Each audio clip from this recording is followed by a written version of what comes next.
Hello, ladies and gentlemen. Welcome to Two Guys and a Mic. I'm Jason. And I'm Dan. And today we are doing part 2 of the Ex-Jehovah's Witnesses apostates.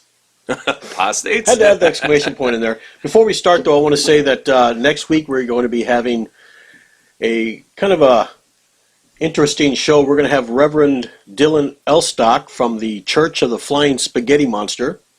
He's going to be on. And after that, the next week, we're going to April 15th, I believe it is. We're going to be having Elder Bob Corshane from Meadowbrook Church in Howard, Wisconsin. Yep.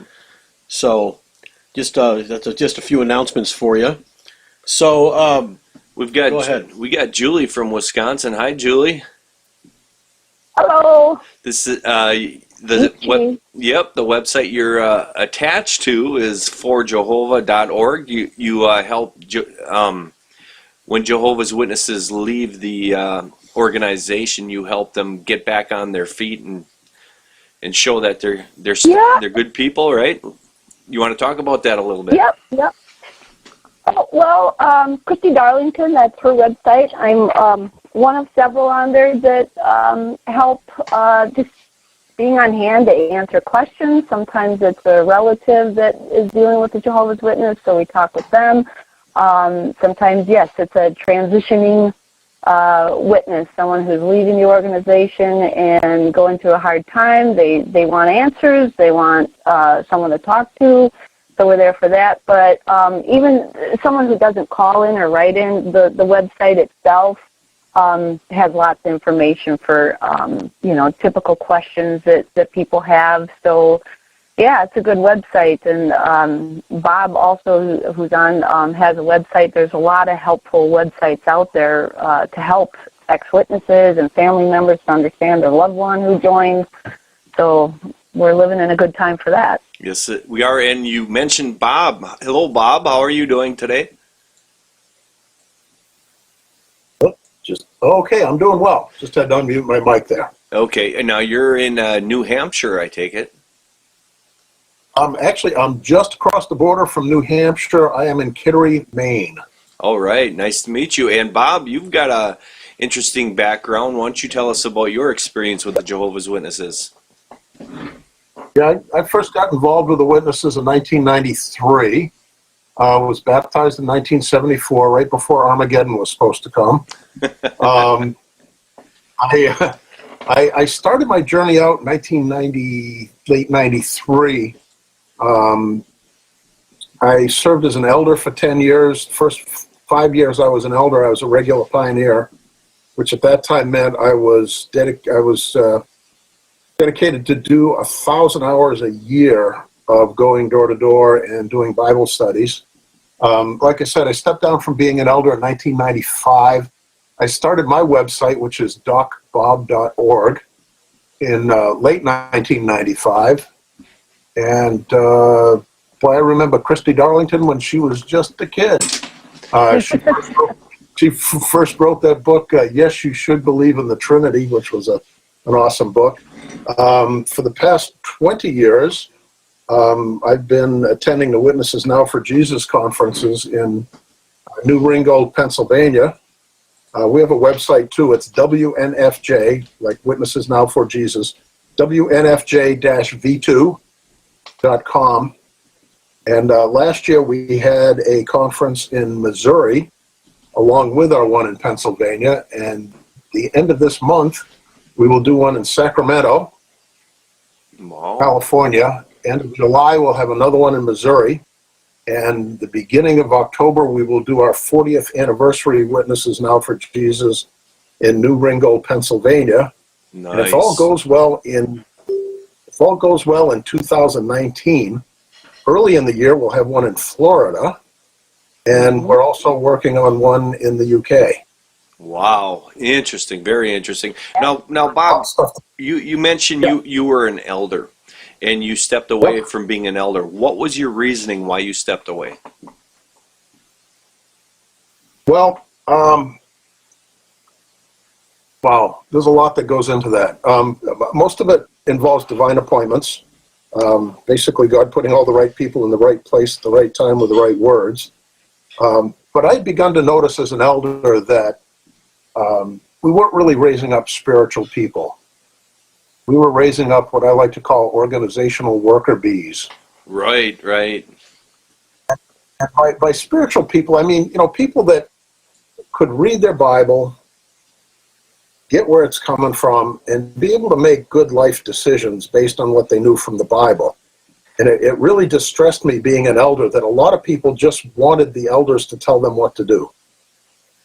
Oh, Brother Gray, should I, go on vacation to Florida or Alaska this year? It's like, I'm thinking to myself, I really don't care where you go. Right, right. But I began to notice that. And the other thing that kind of fit into that was I realized that more and more of the training I was getting as an elder was more geared toward protecting the Watchtower Society's assets than it was about really helping people. Mm-hmm. And whenever it kind of came down to the interests of the organization versus the interests of the people, the organization always came first. And I went through quite a period of trying to analyze whether this was something that was just local to my congregation or was it systemic. And about that time, I started running into people.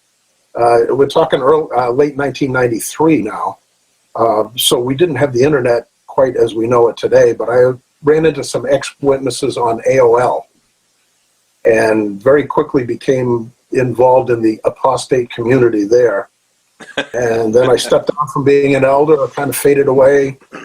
Came to Christ a couple of years later, wrote a letter back to my old witness friends. I was invited to appear before the elders to face charges of apostasy. I sent them another big, long legal letter and haven't heard from them since December of 1999. Wow. What is the punishment for? You said they put you on basically on trial. What was your punishment? Just shunning? Yeah. Was that your punishment? Well, no, I wrote them a big, long legal letter. Actually, both the letters I wrote are on my website at docbob.org. Uh-huh. The first one was basically just my testimony, why I left and where I was at then.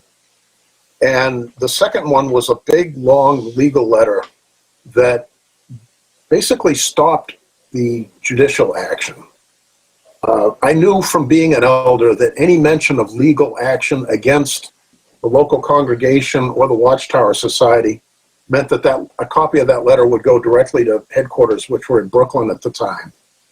And I had written the letter some 2 years before that because I knew I'd needed something like that at some point it would come to a judicial situation. And so several other people used my letter before I used my letter. And in every case, it stopped the judicial committee. And, so for me, I was never actually disfellowshipped. Wow. But as soon as I sent the legal letter, as soon as I sent the first letter, the shunning began. And I will still go to the Panera Bread in Portsmouth, New Hampshire, just across the river, because a lot of my old witness friends take coffee break there when they're out in service. So I show up over there from time to time because I know they're like really concerned about how I'm doing. Are you Just joking. Are you some sort? When you left Jehovah's Witnesses, did you become a Christian, or are you with another church, or Yes. did you become an atheist, or like me? Congratulations. No. Okay. Well, I was in a Baptist church to begin with. Now I'm in a family of churches called New Frontiers. okay. Let me. But yeah, it was interesting when I got the call, because when I sent the letter, I knew I'd get a call, and 2 days later, sure enough, I got a call from one of the elders and asking if I were disassociating myself, and I said no, and that really puzzled them. And they said, well, why not? And I said, well, I never got anything in writing saying I was a member of anything. Why would I write something down saying that I quit? Right. And besides, I didn't see anything in the Bible said I should do that. That's when they said, they wanted to meet with me to face charges of apostasy. Oh. I had mentioned that in the letter that I was in a Baptist church, and he says, well, just the fact you've gone over to the Baptists is enough for us to announce you as disassociating yourself. And, I said, this really isn't about the Baptists, it's about Christ. And he really didn't know what to say about that, so, yeah. We got somebody from Denver, What Colorado. makes those? I bet I know who that is. Who is that? Oh, hi, this is Karen. It's my first time joining. Oh, okay. Oh, Hi, Hi, Karen. Karen. Welcome to Two Guys and a Mic. Yeah, Thank you. we're Hey, Julie. we're talking with Bob Gray, a former elder from the Jehovah's Witnesses. This is incredible. I mean, for an ex-elder to be on here. Let me ask all three of you, now that we have three on the line. We got Karen, Julie, and Bob. Since leaving the Jehovah's Witnesses and finding out the truth about the New World Translation, where it actually originated from, and now that you read your Bible, has your eyes been opened to that fact? Yeah. Yeah. Yeah. Do you know When I about? was reading the New World, Go ahead. with the New World Translation, I didn't realize how, while I was a witness, you get used to a certain Bible translation, you got your notes in there and everything. But trying to read that Bible after I left, and then trying to read any Bible, I was still reading according to their interpretation of it.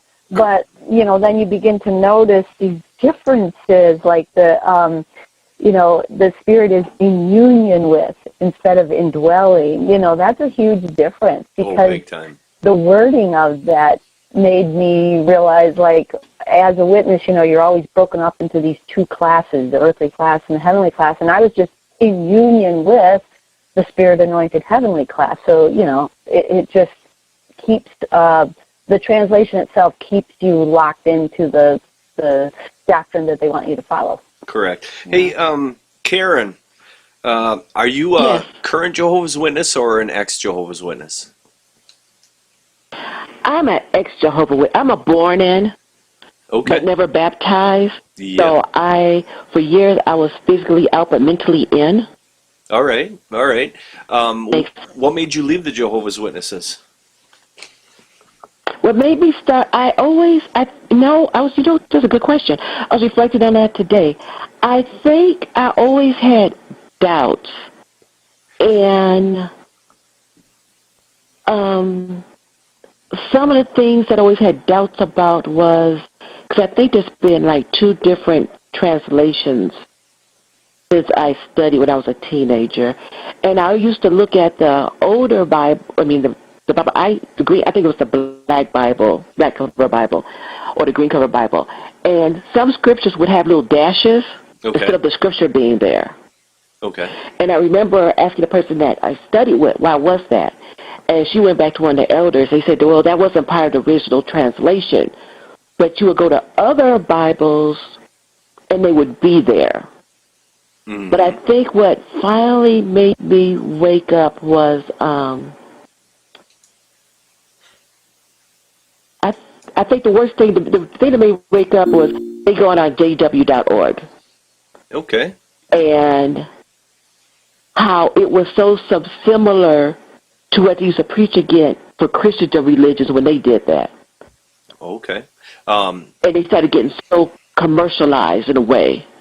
Right. Now, we got a caller also from New Jersey. Is that April?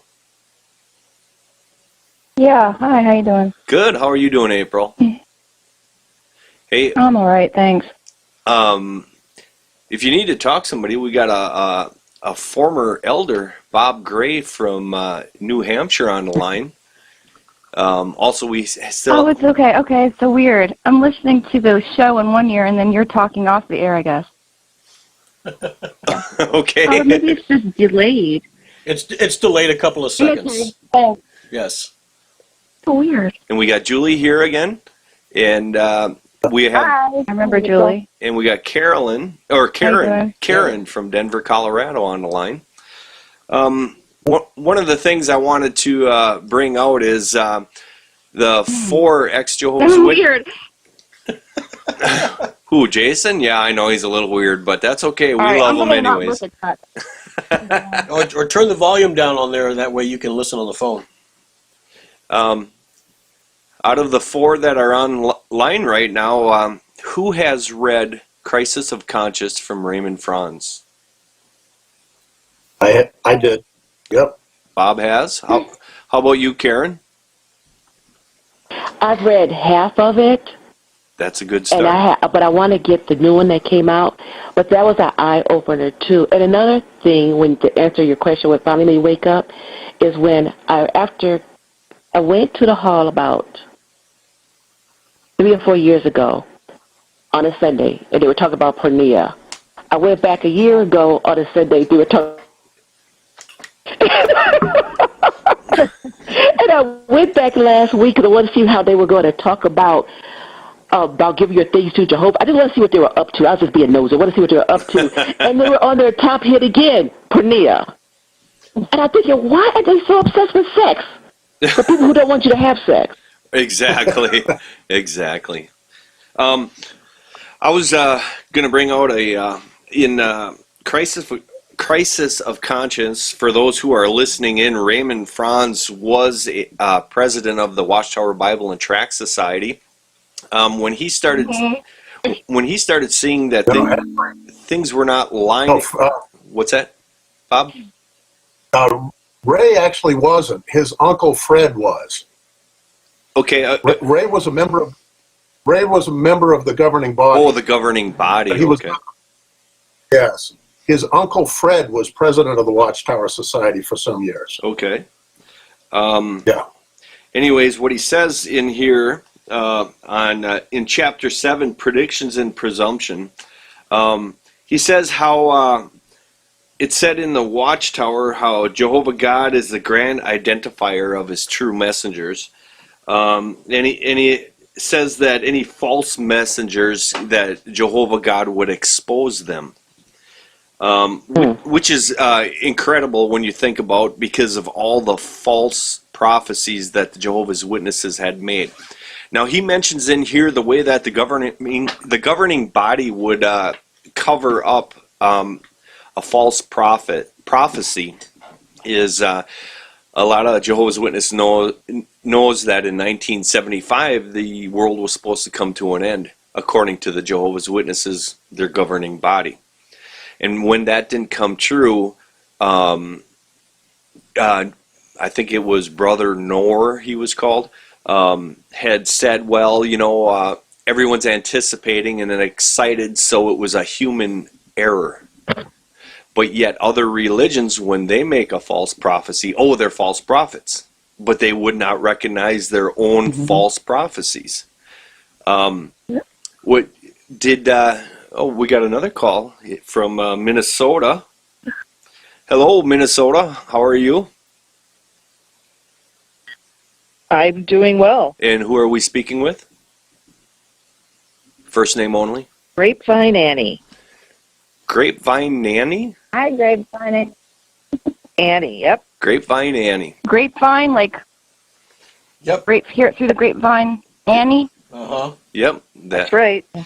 Okay. So, Bob, you had to been or I'm going to ask everyone this: who was in the organization at the time Raymond Franz resigned? Yep, I remember it well. Well, Yeah, I was a kid. I remember. So I was. When was that? When did that even happen? It was 1983. 1980. I had met Ray at he spoke in Portland, Maine in 1979. And so it wasn't too long after that he resigned from the governing body. And I think what it was, 1981, he was disfellowshipped. Mm-hmm. Wow, I was born in '82, so I guess I never knew about that until really just recently. I think I heard little bits, and you hear little things, but I had no idea about Crisis of Conscience or any of that until about 8 or 10 months ago. Yeah, I was baptized in 1974. So, yeah, I heard all about the scandal via the Watchtower, though. It's amazing Right, how and it was so bad so much. that even literally you couldn't even speak his name. Because I remember that they was talking in whispers and someone, I remember I heard the name Franz, and they said, we're not even supposed to really even, say his name. Right. I thought, who is this Franz person? I thought he was the brother of Satan. You being a kid, you don't know. And then he couldn't find out that was an elder that he said was an elder that went apostate. Right. Oh. Yeah, Crisis of Conscience is not a book you'd want on your coffee table when the elders came over to visit. Not exactly. I would now. I would now. I will be sure. I will be Wait, offer a copy to each one of them. I will be sure when a Jehovah's Witness comes to my door, I will have Crisis of Conscience on my coffee table. Because I just gave it to him. And I'm also going to have Christopher Hitchens' book, God is Not Great. And You're speaking with an atheist, so Yes. that's one of my favorite books, by the way. If you haven't read Jason, is that Jason? Yes, it is. Okay. It's I'm sorry, what were your two names again? Jason and Matt? Dan. Jason and Dan, I'm sorry. Yes. Sorry. Now Karen and Annie, is it? Yep, Grapevine Annie. Grapevine Annie. I want to ask Karen and Grapevine Annie, after leaving the Jehovah's Witnesses, have you went to another denomination or maybe a non-denomination church? Karen, you go ahead first. Okay, I've been exploring. I just really allowed myself to explore. And so far, they've been like non-denominational churches. Okay. The Church of the Church of the Flying Spaghetti Monster is looking for converts also. That's an actual religion. Yes, it is an actual religion. Yeah, we're going to be interviewing It probably is. a reverend next week. Yes, we're having the Reverend Dylan Elstock here next week. But according to the Flying Spaghetti Monster, let me just be real quick on this. Heaven, when you go to heaven in this religion, you go to heaven and there's beer volcanoes and stripper factories. And if you go to hell, there are beer volcanoes, but it's stale beer, and the strippers have STDs. And I guess Alrighty then. I guess their head pastor is shitty. I'm not positive on that, but no, that was bad. Bob, I wanted to ask you a question. So, Jason, Yes. yeah, just real quick on the Flying Spaghetti. There was a court case up my way. I think it was in Massachusetts, where one of the followers of the Church of the Flying Spaghetti, whatever, they're called Pastafarians, right? Correct. Right.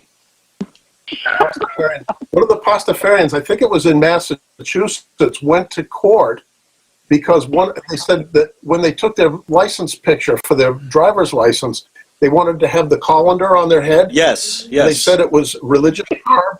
Yes. And they actually, this person had their driver's license picture taken with a colander on their head. Correct. Anyway, Wow. There's actually anybody can start a religion, really. yes. There's a politician. I can't. His name escapes me, but he is in. I believe it's in Texas, and he just got sworn in, and he had the colander on his head. I'll have to look that up. I can't remember his name. We got another caller from Michigan. Hello, Michigan.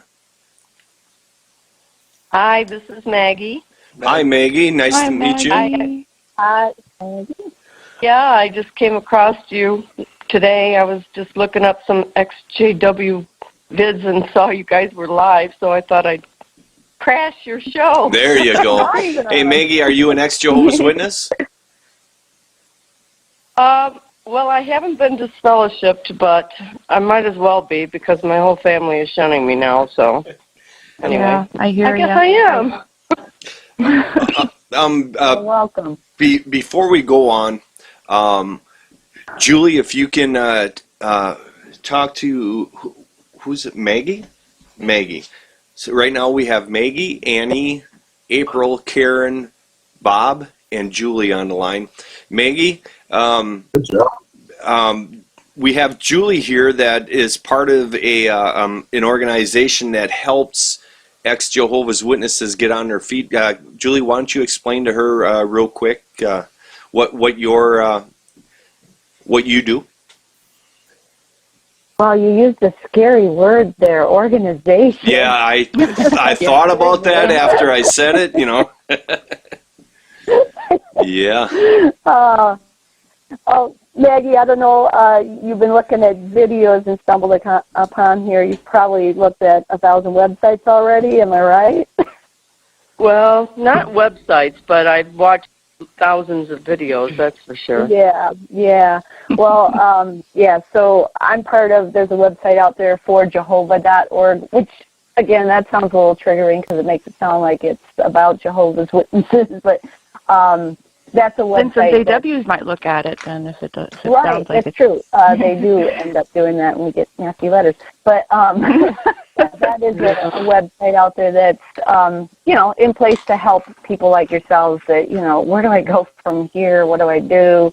And I'm part of that ministry team, just somebody to talk to, information and just comfort. So that's one website out there. But with you going on the videos, I definitely have noticed that over the years. Like YouTube it seems to be the place where you go now. You can just watch video after video. Yeah. I started about 10 months ago, and I haven't stopped, just binge watching Ex-JW videos. We got the best one out there, though, right? Yes, it's interactive. Absolutely. Yep. We got a call from Austin, Texas also. Hello, Texas. Good afternoon. And who are we speaking with? Can you hear me? Yes, we can. We're speaking to Ron. To Ron? Can you hear me? Yep. Is this Ron? Yeah, Ron Strickland. Ron. I'm on a couple of Ex-JW groups. I'm an ex-witness, and I've been out since September of last year. And how have you been holding up, cool. Ron? I'm all right. I'm doing good. I'm actually calling you from the hospital, though. Oh, no. I have leukemia, so You do videos. I do videos. Yeah. I know who you are. I've been missing you because I haven't seen you do any videos lately. Hey, I took some time to go ahead. Ron? Hello? Yeah, Ron? I was just going to ask you what you're... I just want to say real quick, after leaving the Jehovah's Witnesses, I know a lot of ex-Jehovah's Witnesses actually now have a true relationship with God. I want to do something really quick, and I'm going to ask Bob. Bob, are you there? Yep. Bob, I'm here. I want you to say a prayer for Rob right now, if you could. Yep. It's Ron or Rob? Ron. R-O-N. Okay. Ron, you kept saying Rob. I'll do that. Okay. Yeah, I'll do that. Okay. Father God, we come to before you now for Ron. We know that you're the great healer, and we pray that you reach out your healing hands toward him. Let your spirit flood him, and we pray that that you heal him of this leukemia, whether by your own miraculous hand or through the doctors. We know that you will get him through this, and we thank you. We praise you in Jesus' name. Amen. Amen. Amen. Amen. Ron, Thank you. Ron, I happen to be familiar with Austin, Texas, because I'm originally from Corpus Christi, Texas. Okay. Yes, it's a great. Okay. Are you still? Yeah, we've been down here Since when? We've been down here since 2010. Are you keeping Austin weird? Yeah, I'm keeping Austin weird. It's me and my wife who left the organization with me back in September, and then we have three little ones, 7, 6, and 4. Have you? You guys should look at his videos. Ron, do you mind if I tell her what your handle is on Go ahead. YouTube? Oh, yeah, no more middlemen. Yeah, no more middleman. They're pretty provoking. I'll put it in the description below. Okay. No more middleman. Yeah. I'll definitely check no that out. problem. Yeah. The reason why Ron stood out to me so much because when I first saw him with his demeanor and stuff, he reminded me of one of my uncles that died when he was 23. The same gentle spirit, the same, kind of hit you between the eyes wisdom that kind of sneaks up on you. And that's why as soon as I heard his voice, I was like, I I know this guy. Well, I feel like I know you. Yeah, I've been getting that a lot. The only reason I slowed down on making the videos is because initially I wanted to. So I make all those videos with my cell phone, and I want to get better at editing them because I have no. I don't have the skill set yet, and I'm acquiring that. So I just wanted to put out a better product. That's the only reason I had. It's been about 6 weeks, I think. Go ahead. Yeah. Ron, go ahead and do them with whatever you have because I really. That's what I'm appreciate saying. Yeah. Me too. Yeah. I mean, I'm impressed. That's what I'm waiting for. I'm waiting to put out the perfect first video, and I've been waiting for months. So don't do that. Okay. We're I watched that. I watched someone inboxed me and asked me to do one on a broadcast, and I hadn't watched the broadcast since last year. So I saw John Peters. I think I saw his critique on it. I was like, man, I wanted to do my version on it because he has his perspective, and there were some things in there that I wanted. I'm going to do it. I literally this morning I got. Sometimes my leukemia flares up.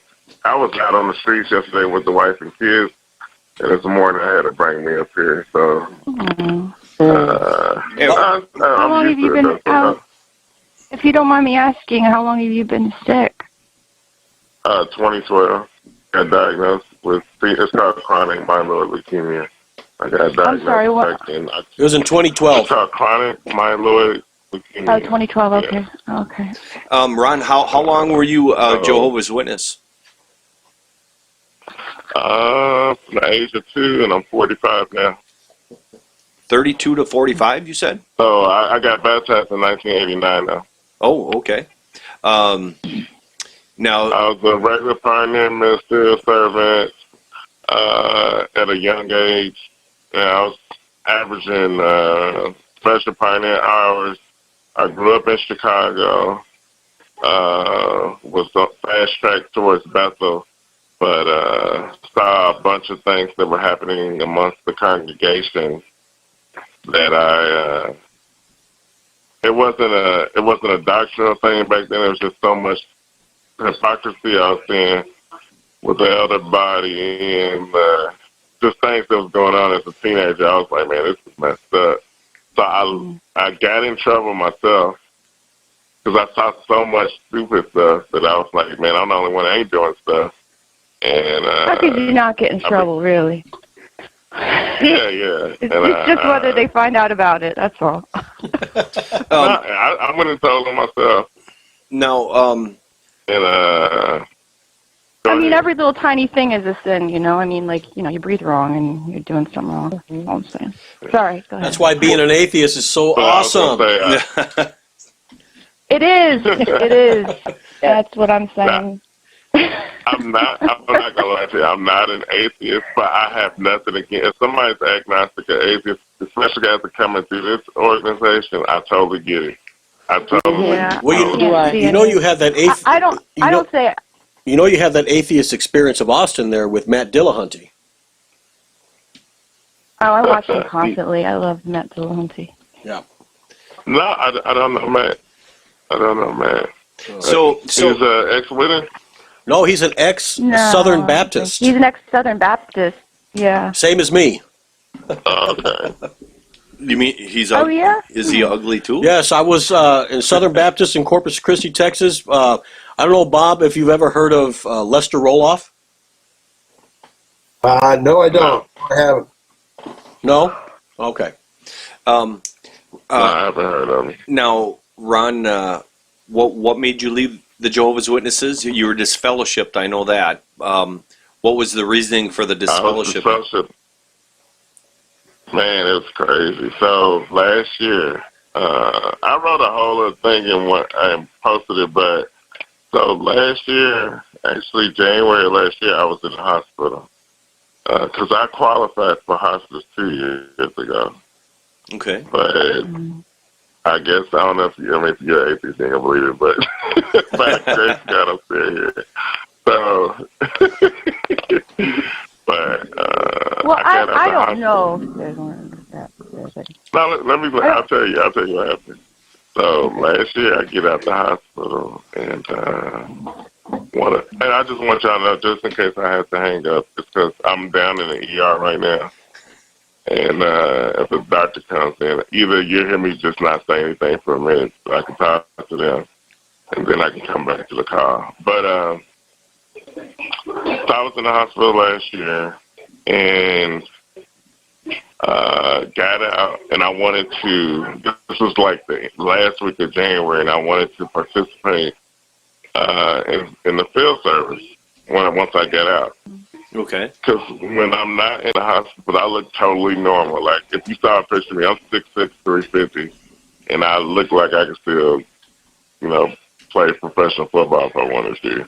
It sounds like So I get out the hospital, and I was working for, I was working, and I had a coworker, and I was like, okay, so the way my leukemia affects me is that I don't have the stamina I used to have. So I can still go out to a gym and still bench 300 pounds or whatever, but my stamina goes down. So I can't go and do street witnessing like witnesses normally do.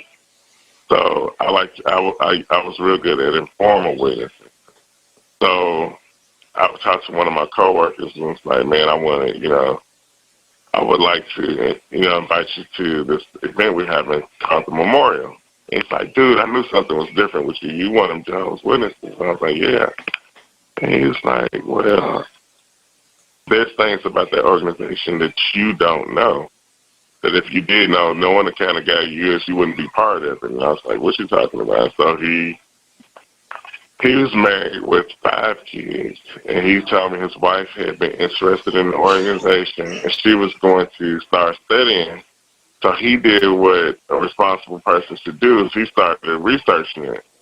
And he found out about the Australian Royal Commission. He started finding out about the investments that, that the Washington Bible Tract Society has invested in.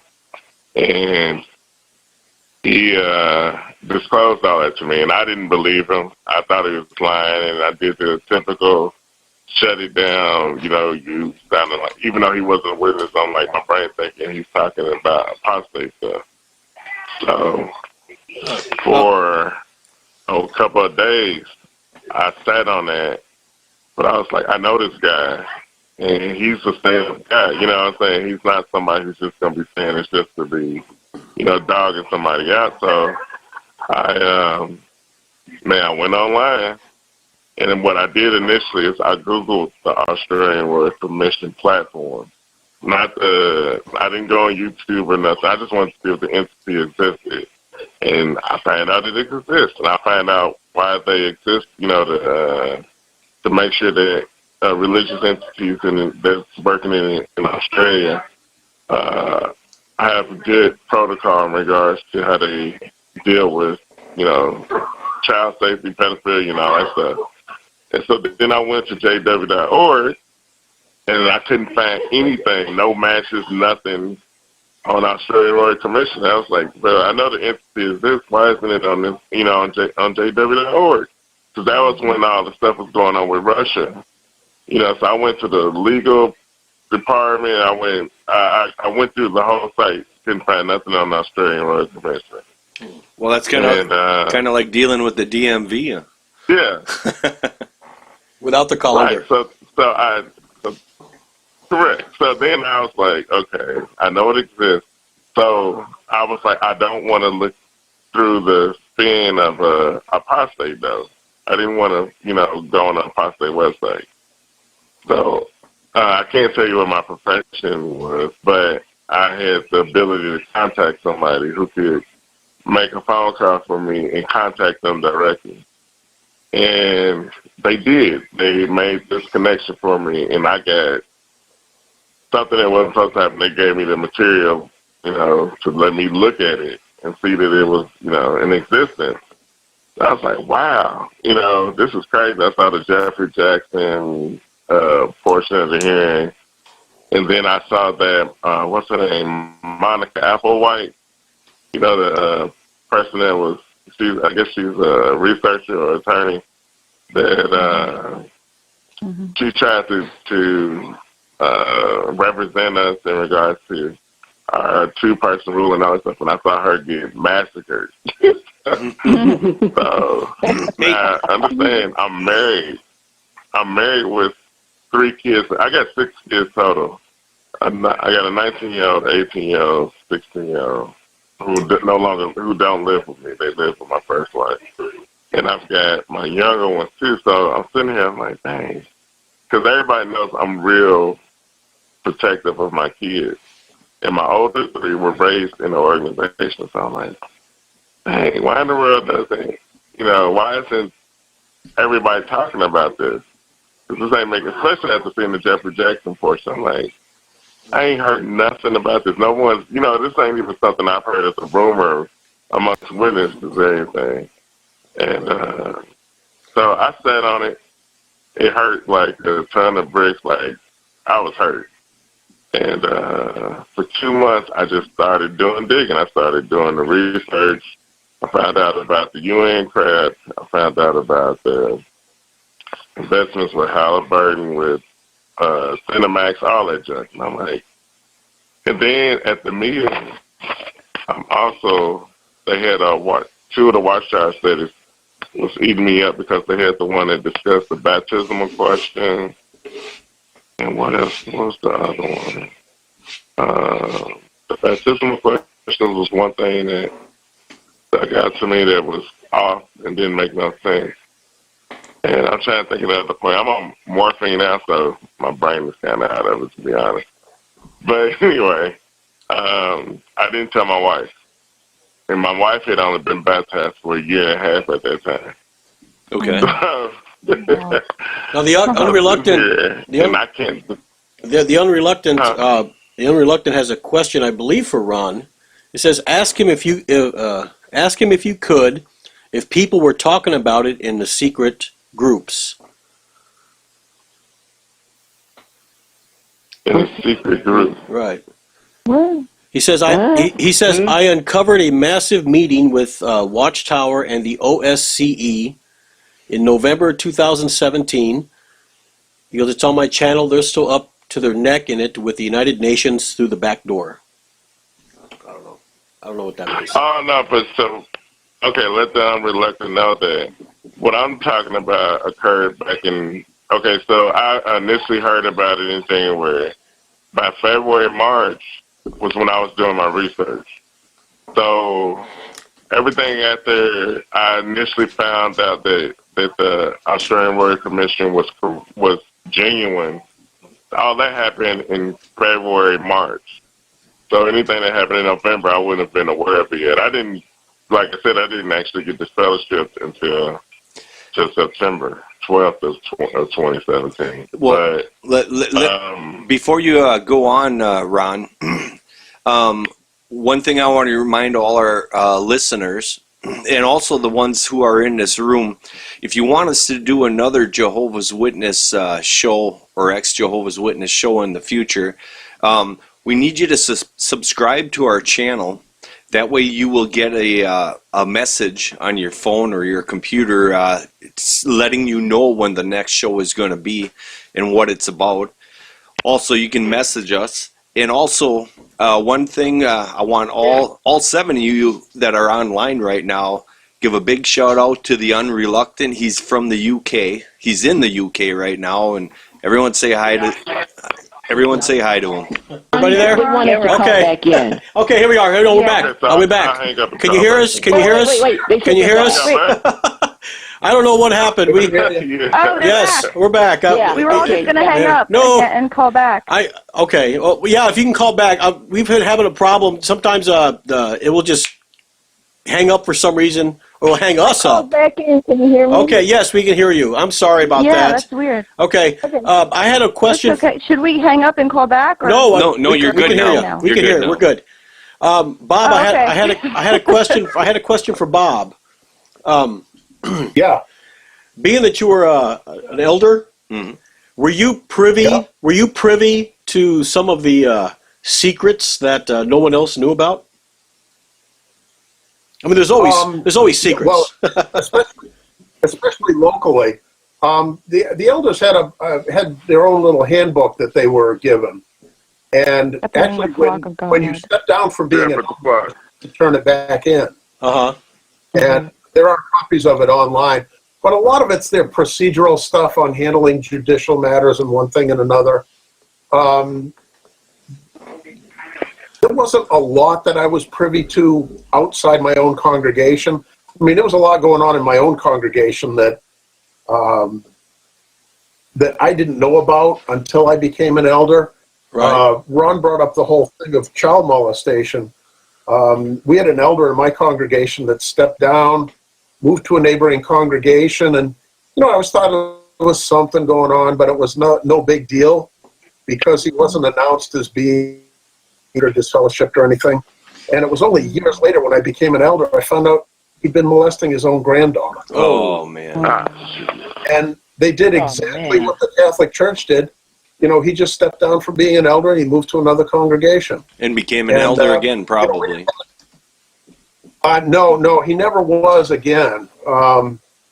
He's long since died. But, the thing was, we didn't have kids of our own, but we did have a foster kid in our house, and nobody ever warned us about him. Yeah. Okay. Okay, so let me He was a say, ministerial servant. Oh. let me say this. I lived in Missouri too, and I remember we had more than one, and we knew the congregation I was in Missouri. They literally, because I had my older three children, they were younger at the time, and I had a best friend that was the elder. I've never been an elder because I've never felt that another human should is qualified to judge another human in regards to because each person's experience is unique, and I can't sit in your shoes. I can't walk in your shoes. So when I've been approached about it, I'm not against the elder arrangement as far as someone else doing it, but now I am. But when I was in it, I was like, I can't personally take on that responsibility. So that's why I've never been an elder. Okay. But the reason why I'm bringing that up is when I was in Missouri, I definitely remember more than once because of my size. I had the assignment to tell you how bad it is. I had the assignment of because our Keno Hall had a basement with that's where our second school was at, and that's where they had an apartment for the COs and their wives and stuff. Right. Our public bathroom was downstairs, and because these two gentlemen actually three of them were, registered sex offenders, I had the obligation to go downstairs and literally sit in the bathroom with them. When they would go to the restroom, I had to go to the washroom. Oh, wow. I had to go to the washroom. Just thinking about how crazy that was. Go ahead. Okay, I had back in the early 2000s, I had an elder that I was studying with. He was an older gentleman, but what he did was he did a lot of research into all different Bible translations, you could say. And he came out to me and told me right out, he says, the way that the organization is, it's an easy way to brainwash people. And it's a way to cover up what the real truth is on certain topics. And he said, I don't know if I believe everything the Jehovah's Witnesses say, but I'm a Jehovah's Witness now. And he was an elder. And I always remembered that, and I thought, what, he's right, because you can convince people to believe anything they want if you're in charge. And what they're doing right now, or have done for many years, is they're scaring them with the shunning and the disfellowshipping into staying, and the scaring them with looking into their own research into the Bible and stuff. So, yeah, That's what happened to me. Yeah, I think it's even more sinister than that because, they often criticize Christian churches for scaring people with the whole concept of hell. And I don't think it's a real overt scare with the Jehovah's Witnesses. I think a lot of it is just this constant reinforcement that this little group is right and everybody else is wrong. Mm-hmm. And their whole teaching on the faithful and discreet slave. Right. And now the governing body since 2013 have said they are the slave. And people, I know for myself, after being in it for, over 20 years, you've got a lot of emotional investment there. Oh, definitely. And so you don't even think about the conscious thing of what happens if I leave type of thing. It's so deeply ingrained in you that it's instinctual at that point. Somebody says something against the organization, your instinct is to defend it. Right. Yeah. And the worst part, too, is... I'll tell you what's even crazy. The worst part, too, is as somebody who's been in the Jehovah's Witnesses for a long time falls away or gets disfellowshipped or just disassociates himself, and they actually find God for real when you're outside of the Jehovah's Witnesses, you get angry because you think of all that time you lost, those years that you put in being a Jehovah's Witness, not being good enough and always wanting to be better. And here, that's not God's way. The reason I started doubting was kind of more a doubting God thing rather than doubting the organization thing because, well, it's kind of doubting the organization thing because their whole doctrine says that God doesn't intervene in our lives because that would be him siding with Satan on that issue of sovereignty. So he would only be, I've asked that, and that's what they said from the platform. Like, he doesn't intervene because it would be only supporting. Why would he miraculously intervene and then support Satan's claim that his way of rulership is better and make things better for people? So he would be supporting Satan's claim. So that's why he doesn't intervene. But then what's the point of praying that you get a blessing or that you arrive home safely or that you get better or whatever if he can't intervene? Right. So I was like, how can you have it both ways? So they're talking out of both sides of their mouths because during the Russian investigation, one of the governing bodies said that it was Jehovah who intervened to make sure that they got out of Russia on time. Because after, they came down with the verdict, they pretty much said, you gotta leave. And they only had like 2 hours to get out of there. They said, it was Jehovah that blessed us to get us out of Russia on time. Okay, we have, hold on, so we got 2 more callers here. We got one from McAllen, Texas. Who are we speaking to in McAllen, Texas? Hello, this is Michelle. Michelle, okay, and we also have Towson, Maryland, correct? Hi, this is Karen. Karen. Hi, Karen. Hi. Okay, so Michelle. Hey, hi. Yes. Yeah, so you said you wanted to give your story real quick? Yeah, well, I mean, my story it could possibly take a little bit of time, but I'm going to try and keep it as short as I can. Okay. Basically, I was born in Jehovah's Witness since I was in my mom's belly, pretty much. I was always, doubtful of their beliefs. Mm-hmm. I never truly believed in anything that they would teach me. So since I was a kid, I pretty much knew that it wasn't the truth, and I started questioning things. And there's your first mistake. Their organization is crazy. It's crazy because as a child, you're deprived of a lot of things. They take away a lot of things that you should experience as a child, and when you grow up as a teenager, they take away your opportunity to be in high school as well. I was homeschooled since I was in 8th grade. They homeschooled me, and I asked for it though because unfortunately, what happened to me, and this is my story.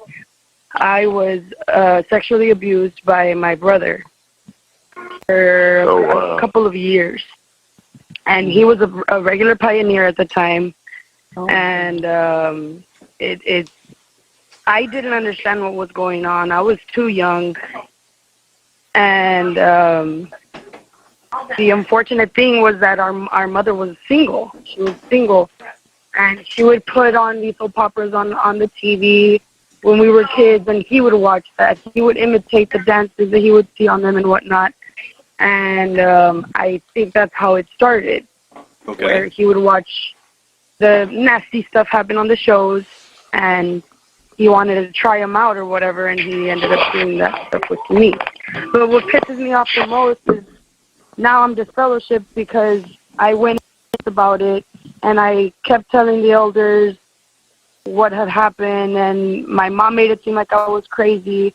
She's still in denial. So this day, today we fought really ugly about it. We continue to speak of these things, and I keep telling her, once I get the chance, you understand that you're an accomplice to what is going down. Oh, definitely. Like, she has no idea that cult is brainwashing them. Yep. She keeps telling me, "Oh, you like it. That's why you let it happen." And it's like, no, I didn't. Oh my goodness! Your mother said that to you? Yes. Today? Yes, a couple of days ago, actually. Oh my God! Today I tried talking to her peacefully, so sorry. and it was. That's gotta be so hurtful. I can't imagine. Well, I can actually. Terrible. But I'm. Well, the thing that I feel for you, Michelle. The thing we're finding out from a lot of ex-Jehovah's Witnesses is the actual organization itself are the real apostates that you read about in the Bible, where the sheep amongst the wolf amongst the sheep is actually the organization itself, the Jehovah's Witnesses. One of the points I brought out before was Westcott and Hort is the actual the ones who drew up the New World Translation as far as the New Testament. Westcott and Hort has ties to satanic cults. And this is what the Jehovah's Witnesses are using for their Bible. And yet they call everyone... How do you prove that to a JW? Like, is that in the... It's not in the Bible. It's not in the New World Translation. Well, New World Translation, Westcott and Hort. You know what I would do if I were you, if you ever have another Jehovah's Witness call or knock on your door, is... go online and get the information that I just told you about Westcott and Hort and copy it off and show them. And even though they will not believe you, at least you know you did your part in telling them where they really are at. They're actually under Satan's rule and they don't realize it. But then again, we could just all be atheists and everything would be a whole lot better. No, we wouldn't have to worry. Agnostic, you know. Now hold on, we have somebody from Towson, Maryland. What's your name again? This is Karen. Karen, yes, Karen. Did you have a story also? Did you tell your story yet, Karen? I have not. I became a Jehovah's Witness when I got married. My mother-in-law was a Jehovah's Witness, and she there you go, mother-in-law. I was raised Catholic.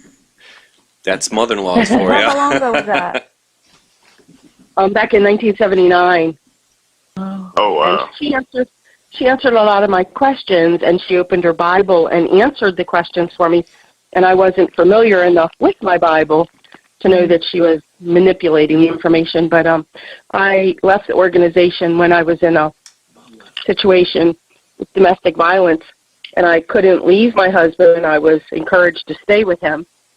And when I finally left and went to court, and the district attorney said that it was just a messy separation and that I wasn't going to divorce him because I had told him. He asked, why couldn't you divorce him? And I said, because I'm a Jehovah's Witness, and I can't. So he told the judge not to even listen to the case. And at that day, I realized in order to protect my family, my children, I had to leave the organization, and I did. Yay! I was back. Hey, congratulations for that. Yeah, no kidding. When was that? When did you leave? it just kind of muddled along. And couldn't speak with anyone from the organization. Slowly made new friends and rebuilt my life. But it wasn't until recently a friend of mine who also eventually had the strength to walk away and has done a lot of research, kind of opened my eyes to a lot of the horrific things that happen, like the sexual abuse that the other lady just shared with us. It's horrific how they cover up for each other. Yes, they do. Hey, can I ask y'all something? Yeah, go ahead, Ron. I was going to ask, this is the honest goodness truth. I haven't been raised around this organization. It's the weirdest thing. After I finally was removed for asking the wrong questions and expecting the right answers, this is the cleanest my conscience has been in my whole life. Oh, amen to that, Ron. Amen to that. It's the weirdest thing, but this is the cleanest my conscience has ever been. I don't feel guilty because I know that what I got removed for, it was me standing up to a bully. Right. And my conscience is literally, there's thoughts that I used to have when I was in the organization that I wouldn't act on. Right. But now that influence is gone. Hey, if that makes any sense. And the only reason I'm saying that. Absolutely, Ron. Yep. Hey, let me ask you guys. Let me ask you guys this. I know that there's witnesses probably listening to. Hello? Let me ask everyone real quickly, Ron. Yeah. Let me ask everyone real quickly. It's been 10 years for me since I've been associated with the Jehovah's Witnesses. But still, sometimes I struggle with like Christmas or a certain holiday. Do any of you have issues with that? Oh, yes, I do. Who want to go first? I feel very uncomfortable with mine is very. Since I was to fellowship very recently, I'm barely experiencing all these holidays, so I'm trying to see which one I like, which ones I don't like, which ones I agree with, which ones I don't agree with. So it's pretty difficult. It gets difficult along the way, but it gets easier, I guess. Your conscience starts to let go of all of your thoughts of what they taught you. Like, you can't celebrate birthdays because somebody's head's going to get chopped off. It's like, no, that does not happen. So it was things like that for me. There's one thing I can say about the Jehovah's Witnesses is Christmas as a Jehovah's Witness is a... Hey, y'all, I'm going to have to be quiet. Christmas as a Jehovah's Witness... Okay, we'll mute you. No, I'm listening. Now, Christmas as a Jehovah's Witness... Okay. Go ahead. Are you guys ready now? Yeah, we're ready. Christmas as a Jehovah's Witness was a hell of a lot cheaper than it is now. You know? But, hey, I want to remind everybody who's online here right now with us, please subscribe to our channel. Definitely. Because it is sounding like we need to do another show. We need to do another show, and I'll tell you what, right now I'll schedule it. Yep, April 22nd. How does that sound? We're going to do another show. Hey, mine's the 17th. That's why we're doing it. Yes. And that's the other reason why we're doing it. Yeah. Okay. But I actually have to go to Easter dinner. Right. Michelle, I want to ask you, what's the weather like in McAllen right now? The weather is it's very hot. It's kind of sunny right now. Okay, because I'm originally from Corpus Christi, Texas. Oh wow, that's nice. So, yeah, so you already know how the weather is in the valley. Well, yes, but I've been up here in Wisconsin for a number of years. I have people that live in Raymondville, Raymondville, Texas. Yes, so I have a lot of relatives down there. Yeah, the weather's always changing. But yeah, like Hey, can I just share something very quick? Like I said, from Colorado. Very quickly. You sure can. When I was a teenager, and there was an elder, and I've shared this before, but there was an elder that was trying to, take me underneath his wing for some reason, and wanted me to get baptized. And I said the reason why I didn't really want to get baptized, now I was like 13, I didn't want to get baptized because religion seemed too much tit for tat. And he said, well, what do you mean by that? I said, it seems like people only want to get baptized to get through Armageddon. I said, can't we just get baptized just to serve God, just to love God? If Armageddon never happens? And he kind of looked at me and he stepped back because he's like 6'2" or 6'3", and then he whispered to me. He said, "Karen, be real careful who you say that to, because you could be accused of apostasy." That's what. Right. Crazy, right? One of the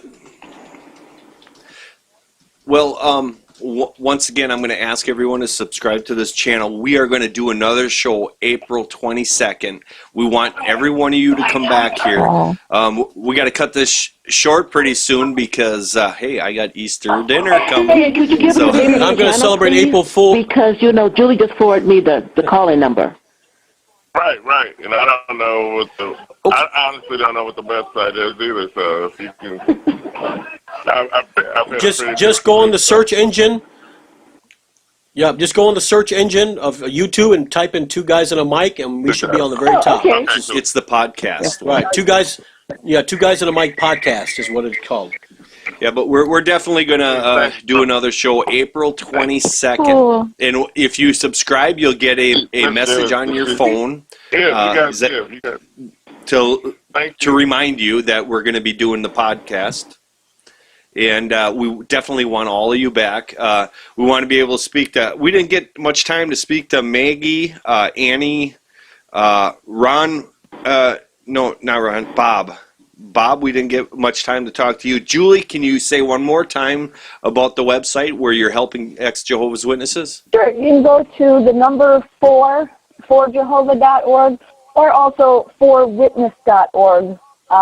Both of those websites are tied together and have a lot of information. So if you don't have an opportunity to call in or go on Facebook and talk to people, there's information on there for you to read. Thank you. So. You say thank you? That's three girls too.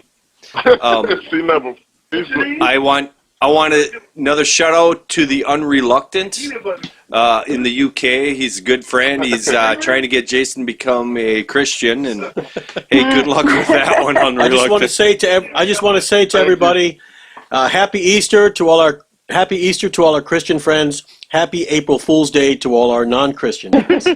And doesn't that sound right? The atheist is April Fools.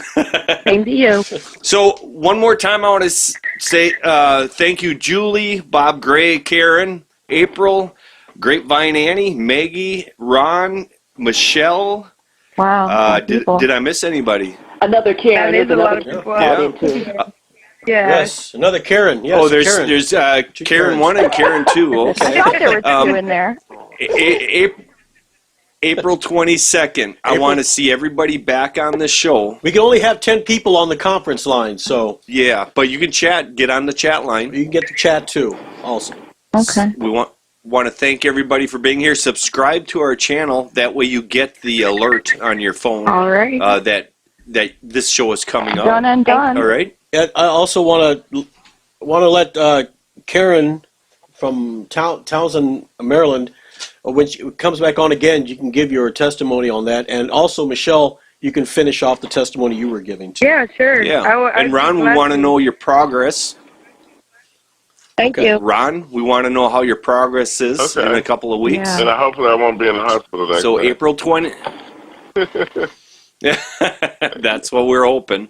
And We'll pray for you. We'll think for you. Okay. I love that saying, by the way. And Bob, I love it. I wanted to Easter with Bob, thank you for Bob Gray. Thank you for praying for Ron for us. Much appreciated. And I guess we're gonna. Yep. You might be an ex-Jehovah's Witness, but you still have God in your life, and we can still come together for that, and that's what's important. So keep on the lookout for next week. Next week we're doing Reverend Dylan Elsteck will be on the show for the Church of the Flying Spaghetti Monster. Oh, cool. So if you have any questions for Reverend Dylan, there's a time to ask. JW Suicides, hi, just popped Oh, on. hey. Tell her my we're Mango a- Bango says hi. Mango Okay. Bango says hi, JW Suicides. We will, like I said, April 22nd, we'll be on again. This show got cut short just because I got to leave. So Right. we want to thank everyone for being on the show. Well, have a wonderful meal. And We thanks want so to thank much. everyone for being on the show Have a today. good one, y'all. Thank you. Talk Yes, to y'all you're later. very welcome. Actually, we should be thanking you All guys. right, for doing goodbye. it. Thank you. Y'all have a good one. You're quite welcome, Michelle. Everybody have a right. wonderful day. Yes. All too. All right. Happy April Fool's and happy Easter.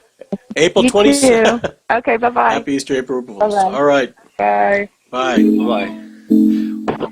Well, that was a really good show. We got a lot of response today. Actually, very, very good.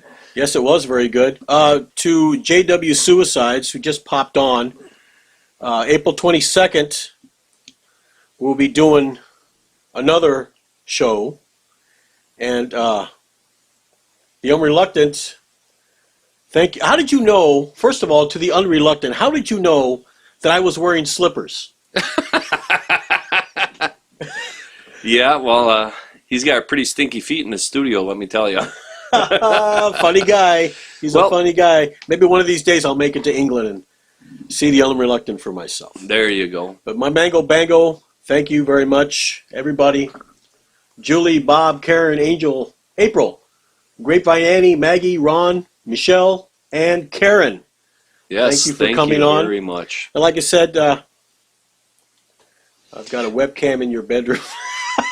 Oh, boy. Hey, anybody listening, too, if you can read up on Crisis of Conscience and then reply back to us at our next show what you've learned, that'd be good. Yes, and also for the non-Christians out there, even the people who are thinking of, that have been shunned from Jehovah's Witnesses and don't know where to go, I would suggest God is Not Great by Christopher Hitchens. That is a wonderful book from the atheist side, of course. Of course. I suppose we should wind this up? Yes, we're going to wind this up.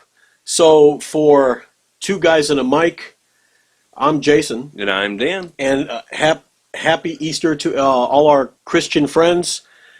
And happy Easter and April Fool's Day to all our non-Christian friends. Or non-Christian friends. Okay, non-Christian friends. Because there are not just atheists. But anyway, everybody have a wonderful day. We will see you next week when the Reverend Dylan Elstock will be here from the Church of the Flying Spaghetti Monster. Don't miss that. Subscribe to our channel.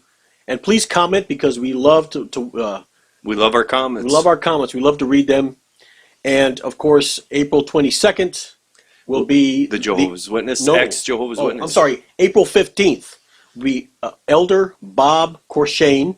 From Meadowbrook Church. From Meadowbrook Church. He's a apostolic Pentecostal preacher. Yep. Or elder. Elder. So don't miss that. Like I said, subscribe so you can get the alerts. And we will see you next Sunday at 3 o'clock.